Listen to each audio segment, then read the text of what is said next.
Good morning बच्चों। आज मैं आपको 10th क्लास के मैथ की एक्सरसाइज 13.1 का क्वेश्चन 7 कराऊंगा। तो बच्चों हम क्वेश्चन पढ़ते हैं कि कोई तंबू एक बेलन के आकार का है जिस पर एक शंकु अध्यारोपित है।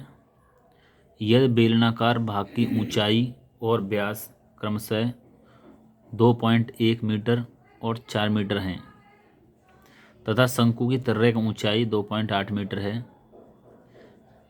तो इस तंबू को बनाने में प्रयुक्त कैनवास का क्षेत्रफल ज्ञात कीजिए। कैनवास यानी कपड़े का।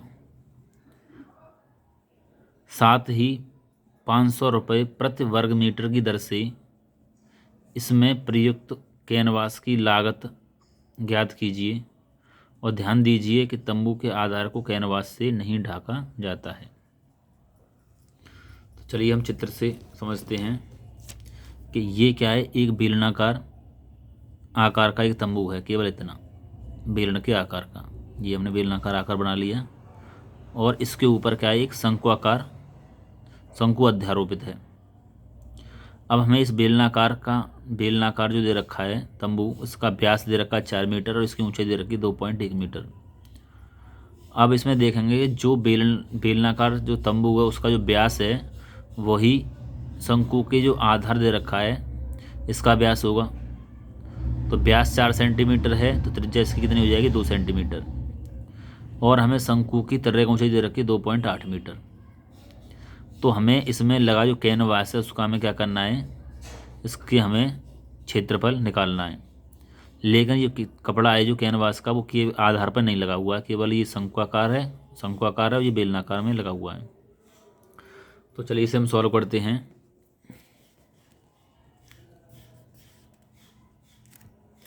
मान लेंगे हम, माना बेलनाकार भाग की ऊंचाई h कितनी है, 2.1 मीटर। जो 2.1 ऊंचाई हमें एक दे रखी है और बेलन के आधार का व्यास जो दे रखा है वो शंकु के आधार का भी व्यास है, क्योंकि दोनों का जो कैसे हैं आपस में वो इसके ऊपर टिका हुआ है। तो ये इनके व्यास आपस में कैसे बराबर हैं, जो कि 4 मीटर हैं। 4 मीटर दे रखा है। अब बेलन के आधार की त्रिज्या निकालेंगे। तो त्रिज्या क्या होगी, शंकु के आधार की त्रिज्या होगी, दोनों बराबर होंगी और दोनों क्या होंगी, व्यास की आधी, यानी 4 की आधी, यानी 2 का भाग दे देंगे तो कितना आ जाएगा, 2 मीटर। अब तंबू बनाने में प्रयुक्त कैनवास का क्षेत्रफल कैसे निकालेंगे, बेलन का वक्रपृष्ठीय क्षेत्रफल और शंकु का वक्रपृष्ठीय क्षेत्रफल। तो बेलन का वक्रपृष्ठीय क्षेत्रफल का फॉर्मूला क्या होता है, 2πr/h। और शंकु का जो वक्रपृष्ठीय क्षेत्रफल फार्मूला होता है वो होता है πr/l। अब इसमें हम मान रख देते हैं। 2 का तो 2 आ गया, पाई का मान उठता है 22/7 और त्रिज्या कितनी है, 2 सेंटीमीटर 2 मीटर और ऊंचाई है 21/10, क्योंकि इसमें पॉइंट लगा के हमने नीचे 10 बढ़ा लिए तो पॉइंट हट गया। प्लस पाई का मान 22/7 गुणा त्रिज्या कितनी है हमारी, 2 मीटर और गुणा तर्रेक ऊंचाई कितनी थी हमारी, 2.8। तो पॉइंट हटा के नीचे हमने 10 लिख लिए तो पॉइंट हट गया। अब इसे हम क्या कर देंगे, हम सॉल्व करेंगे, काटेंगे इसे हम। तो 7 21, ये 3 बार कट गया। अब 2 गुणा 22 गुणा 2 गुणा 3 करेंगे तो यह आ जाएगा 264 और नीचे कितना है, 10। इसी तरीके से इसे हम 22 गुणा 2 गुणा 4 करेंगे तो यह आ जाएगा 176 और नीचे कितना है, 10। अब यहाँ दोनों जगह जिनका जो आधार है वो 10-10 दे रखा है, तो दोनों ऊपर वाली संख्या को दोनों को हम क्या कर देंगे, हम जोड़ देंगे, क्योंकि आधार इसके समान हैं।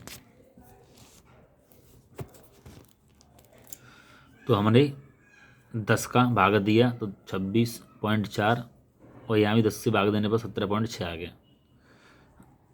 अब दोनों को जोड़ेंगे 26.4 और 17.6 को, तो ये आ गया 44.0। पॉइंट के बाद 0 कोई महत्व नहीं होता, तो केवल 44 मीटर स्क्वायर। ये आ गया हमारा तंबू बनाने में प्रयुक्त कैनवास का क्षेत्रफल, इतने मीटर वर्ग मीटर। अब हमें क्या है कि इसमें हमें क्या दे रखा है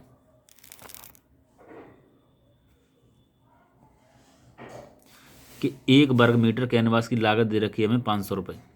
ये सवाल में हमें दे रखा है कि 1 वर्ग मीटर कैनवास की लागत 500 रुपये है, तो हमारा कितने वर्ग मीटर कैनवास है? 44। तो 44 वर्ग मीटर कैनवास की लागत कितनी हो जाएगी कि 500 का गुणा कर देंगे हम कैनवास के क्षेत्रफल में, तो कितना आ जाएगा ये? 22,000 रुपये। तो पूरे कैनवास की लागत आ गई हमारी 22,000 रुपये। तो क्षेत्रफल आ गया था हमारा 44 वर्ग मीटर और कैनवास की लागत आ गई हमारी 500 रुपये प्रति वर्ग मीटर की दर से 22,000 रुपये। तो बच्चों ये सवाल कंप्लीट हुआ। इस सवाल को अपनी नोटबुक में नोट कर लें और इसका रिवीजन करें। ओके बच्चों, धन्यवाद।